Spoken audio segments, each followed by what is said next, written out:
Небывало тонкий лед едва не стал причиной трагедии, которая могла бы случиться в минувшие выходные в Краидельском районе, где несколько молодых людей провалились под лед, но сумели выбраться. Об этом поговорим сегодня в программе «Интервью». Здравствуйте, я представляю гостя в студии Лилия Каримова, заместитель председателя Госкомитета Республики Башкортостан по чрезвычайным ситуациям.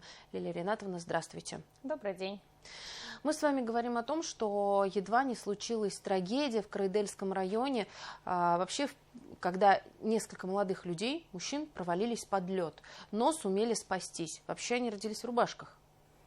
Да, вы правы. К сожалению, такие случаи есть. Это вчера в Краидельском районе на Павловском водохранилище трое мужчин и подросток на снегоходе и квадроцикле.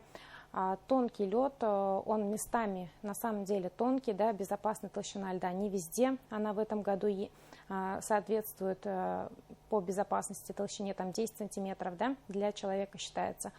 Провалилась техника под лед. К счастью, погибших, пострадавших нет. Мужчины сумели выбраться самостоятельно. Технику также извлекли из водоема. Спасатели Госкомитета Республики Башкортостан по чрезвычайным ситуациям прибыли на место, оказали помощь. К счастью, медицинская помощь не потребовалась. Также такой же случай был в декабре, 22 декабря, также на Павловском водохранилище. 6 человек, это компания, отдыхали и на снегоходах, получается 3 снегохода, один из них также провалился под лед. К счастью, выбрались, сумели, также родились, так скажем, в рубашке. Случаи такие фиксируются, к сожалению.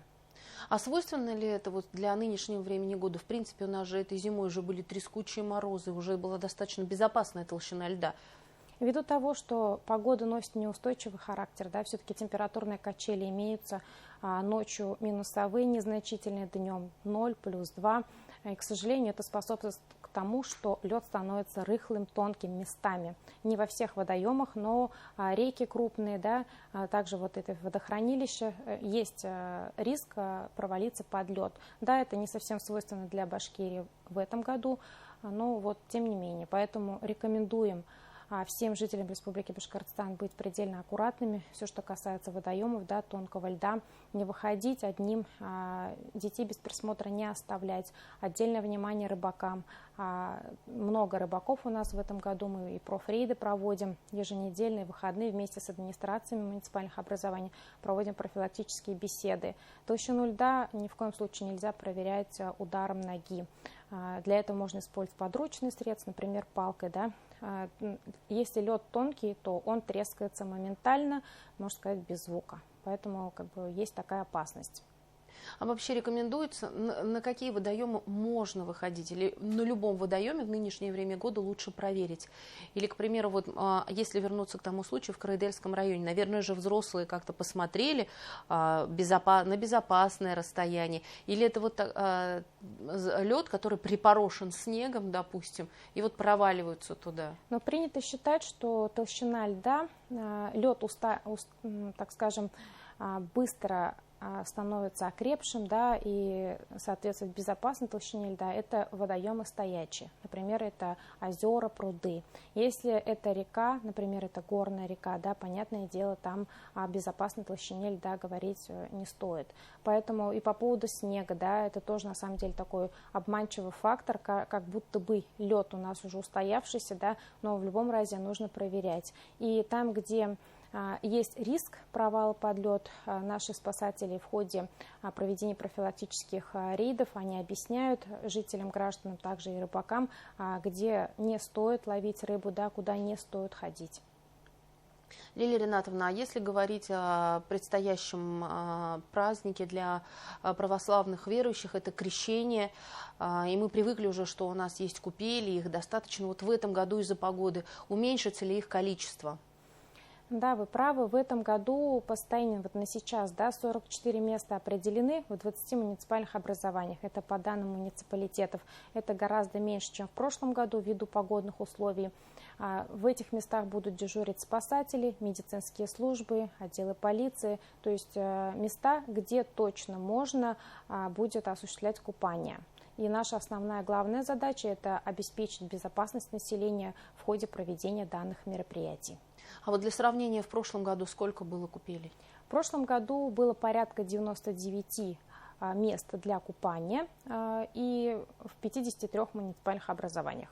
В этом году, по состоянию сейчас, это количество до 19 числа, до 18 числа может незначительно увеличиться. 44, получается, места.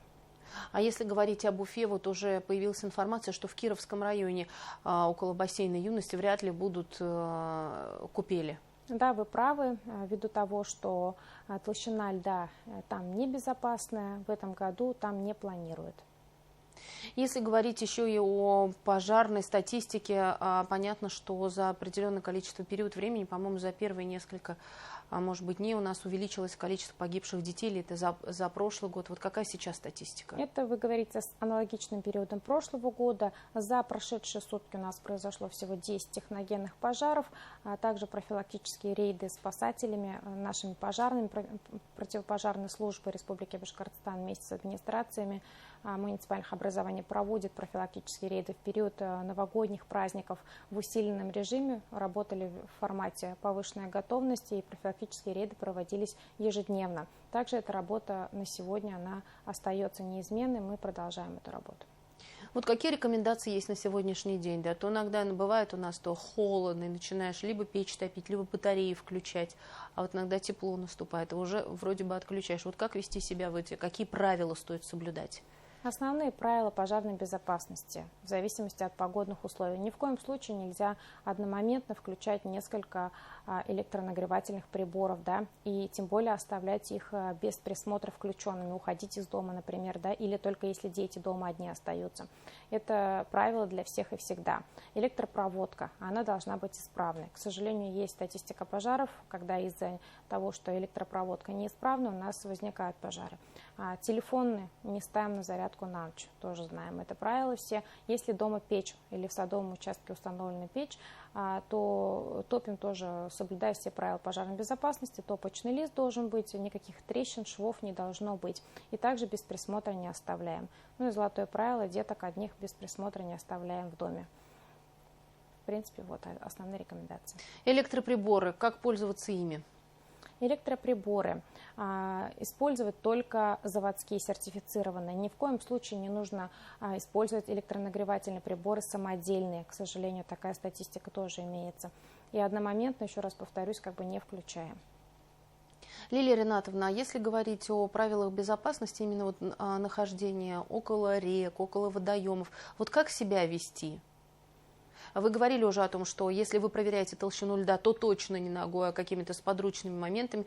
Но если вдруг это все-таки вот случилось несчастье, и ты провалился, что делать? В первую очередь не паниковать. Как бы это ни звучало. Это самое сложное. Да, это самое сложное, не паниковать. И, то есть нужно расположиться таким образом, то есть горизонтально, да, на льду, руками, ногами сильно не шевелить, передвигаться, стараться передвигаться медленно. Резких движений, там, прыжки или бег, да, бежать ни в коем случае нельзя, потому что лед тонкий, если, то он провалится мгновенно. И уже проходить путь по тому пути, по которому вы пришли. Насчет удара ноги, да, с детьми проводить беседу, что нельзя играться, да, со льдом. И вообще детей тоже оставлять без присмотра рядом с водоемом. У нас много населенных пунктов, в принципе, водоему внутри населенных пунктов, да, детки играют, могут быть без присмотра. И ни в коем случае в ночное время суток, это для всех золотое правило. Ни летом, ни зимой в ночное время суток на водоемах находиться нельзя. Может быть, у вас есть какой-то прогноз погоды долгосрочный, когда наступят морозы, или у нас будет вот такая вот весенняя зима? Долгосрочного прогноза погоды, как правило, у нас нет, но тем не менее в ближайшее время, да, есть незначительное похолодание ночью и днем, но тем не менее, если даже будет, ну, как бы сильная холода какой-то период, это уже говорит о том, что лед станет прочным и можно выходить на тонкий водоем, в любой, в принципе, пруд это или река, неважно. Уже можно говорить о том, что лед в этом году, в этом сезоне у нас как бы вот туда выходить небезопасно. Лилия Ринатовна, спасибо огромное, что пришли сегодня к нам в студию, рассказали о том, как вести себя, что у нас действительно такой тонкий лед, по которому ходить опасно и лучше поберечься. Спасибо огромное. Спасибо. Это была программа «Интервью». Спасибо, что были с нами.